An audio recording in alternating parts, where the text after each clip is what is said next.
प्रणाम हिंदुस्तान, आप देख रहे हैं इंडिया टाइम्स और मैं आपका अपना दोस्त मनदीप पंडित।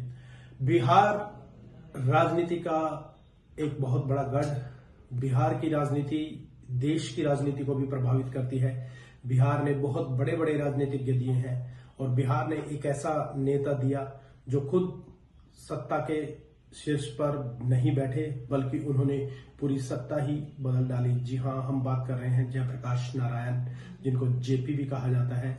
और जब इंदिरा गांधी की जातियां इतनी बढ़ गई थी और लोकतंत्र को खतरा हो गया था, इमरजेंसी आ गई थी, तो उस दौरान जयप्रकाश नारायण ने एक ऐसा नेतृत्व दिया था और देश की सत्ता को उन्होंने पलट दिया था। हाँ, हम उसी बिहार की बात कर रहे हैं। उस बिहार को आज जंगल राज के नाम से जाना जाता है।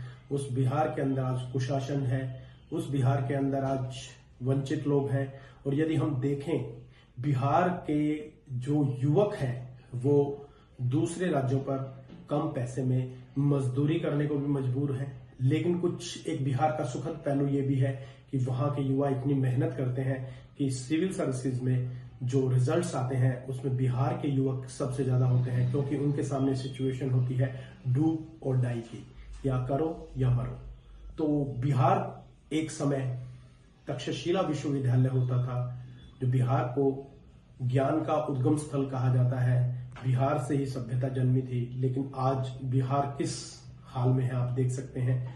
पिछले 30 सालों से स्थिति जो की त्यों है। चाहे भाजपा का जो एनडीए गठबंधन है, चाहे वो सत्ता में आया, चाहे कांग्रेस राजद और जो महागठबंधन है वो सत्ता में आया, सत्ता वहीं आती है जहां नीतीश कुमार होते हैं। कभी वो बीजेपी के साथ चले जाते हैं, कभी वो राष्ट्रीय जनता दल और कांग्रेस के साथ चले जाते हैं। सत्ता में परिवर्तन इसी तरीके से होता है। और इस साल के अंत में बिहार में चुनाव है और बिहार क्या पटकथा लिखने जा रहा है, आज उस पर भी बात करेंगे। लेकिन 30 साल से स्थिति वही की वही है। जहां बिहार पहले खड़ा था वहीं आज खड़ा है।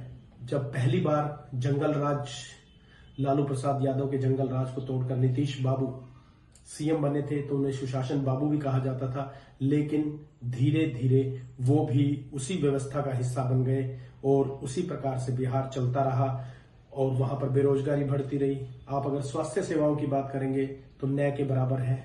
बच्चे कुपोषण के शिकार हैं।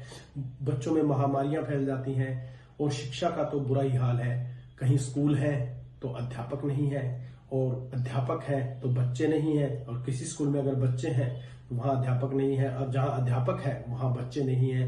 कब ये स्थिति बदलेगी? वहां पर बिहार को सबसे पिछड़ा राज्य माना जाता है। लेकिन अगर हम उल्टा उसके रिसोर्सेज की बात करें, प्राकृतिक संसाधनों की बात करें, तो वो सबसे आगे है।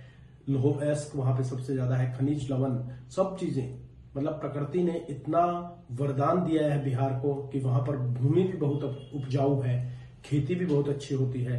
वहां पे मखाना उद्योग, जिसको अब नरेंद्र मोदी प्रधानमंत्री उठाने की बात कर रहे हैं, वो भी काफी बहुतायत में उसका उत्पादन होता है वहां पर।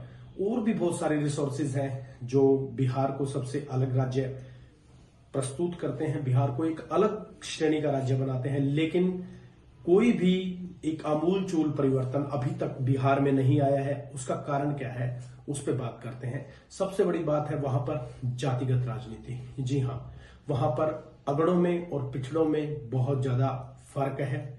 अगड़ी कौम जो है वो पिछड़ी कौम का शोषण भी करती है, और जब जब अगड़ी कौम के मुख्यमंत्री बनते हैं तो पिछड़ी कौम का शोषण और ज्यादा हो जाता है।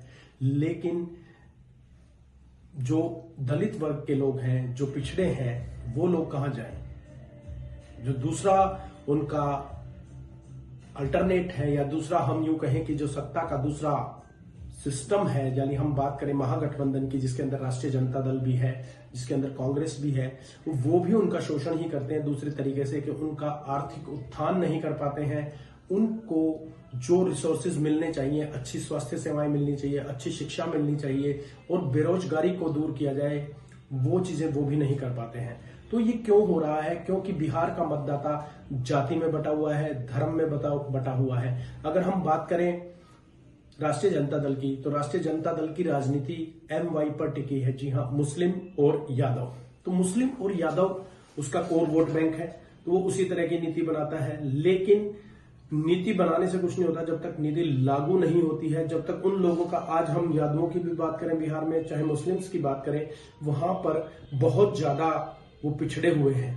तो ये चीजें बिहार को पीछे लेके जा रही हैं। एक बिहार के अंदर अब जो राजनीति रणनीतिकार है प्रशांत किशोर ने जन सुराज यात्रा निकाली है। 3000 से ज्यादा किलोमीटर उन्होंने पद यात्रा की है। वो लोगों को मोटिवेट कर रहे हैं कि क्या आप अपने बच्चों को फिर उसी दलदल में धकेलना चाहते हैं जिस दलदल में वो पड़े हैं। यदि आप उस दलदल में नहीं झोंकना चाहते हैं तो नया अल्टरनेट लेकर आइए, नई राजनीति लेके आइए। आप ऐसे लीडर्स को वोट दीजिए, ऐसी पार्टी को वोट दीजिए जो आपके बच्चों का बिहार से पलायन रोक सके, उनको यहीं पर रोजगार उपलब्ध करवा सके, उनका भविष्य ठीक कर सके, उनके भविष्य को आगे बढ़ा सके।